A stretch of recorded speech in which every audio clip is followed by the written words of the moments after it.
Hello hi नमस्कार जय जगन्नाथ। आज मु अंडा आलू तरकारी करने जाऊँगी से अंडा चार्टा नहीं जाइए आउ गोटे आलू नहीं जाइए काटिकी एवं मुझे पानी पकई देती धोईदे धोईदेकी सीझापी गैस रखीदे एवं गैस पर रखीदे लुण चामच पकईदे सीझापी लुण पकईदे चाउल सीझीज तब ढंकीदे अंडा आलू सीझापी किसी समय एवं आम रखीदे टे अंडा आलू तरकारी करने पिज टमाटो धनिया पत्र तेजपत्र दुईटा डालचीनी खंडे ये रसुण जीरा पिज आदा ये नहीं जाइए आम फुटण लुण आठी हलदी तेल आम नहीं गले आम अंडा आलू जो सीझी अंडा को चोपा छड़े आलू को चोपा छड़े रखी चलतु अंडा भाजवा आगे को आर गोटे पेस्ट बनईदे अदा रसुण जीरा पिज गोटे पेस्ट तार करदे तो ये आम अंडा भाजापी कड़े रखी गैस एवं कड़े तातीगला आम तेल पकेबा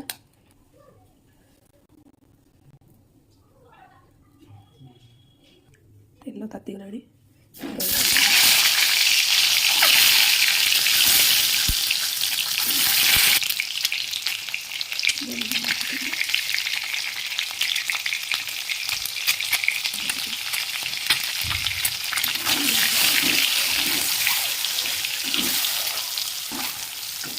देखो अंडा भजा हो अंडा को बाहर करदे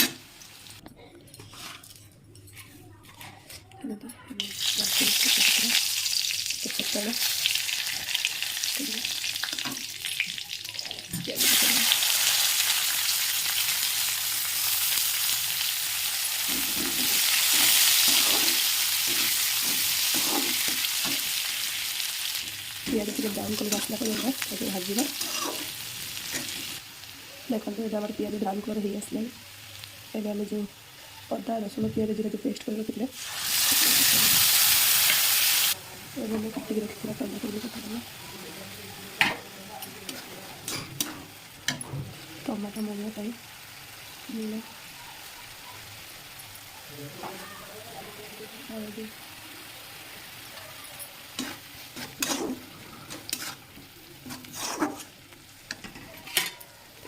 टमाटो सीझे ढकेदे टमाटो सीझीगला मसला सहित मिसीगला टमाटो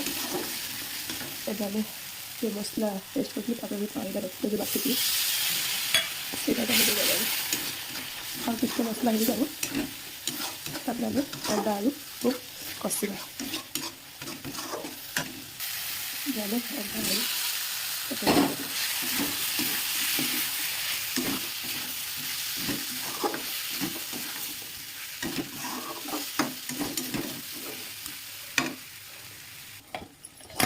आलू बेटे अंडा आलू कषा पानी ढंके देला देखो ये आम अंडा आलू कषा हो गला आम पानी दीद अल्प पानी दबा गरम भात खाइबा तो मत टे ठंडा हो टोन एमती शुभा हो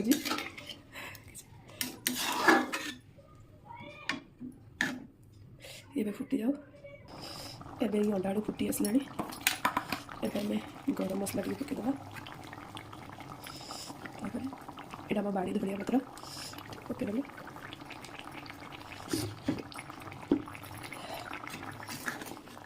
अंडा आलू तरकारी प्रस्तुत होगा।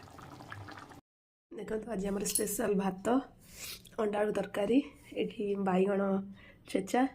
ये टमाटर आउ करांडी सुखुआ छेचा और पांपड़ मोर ये भिडियोटी भल लगी लाइक करेंगे शेयर करेंगे सब्सक्राइब करेंगे आ कमेंट माध्यम जनइबे कि आपण किपरि अंडा आलू तरकारी करते। थैंक यू नमस्कार जय जगन्नाथ।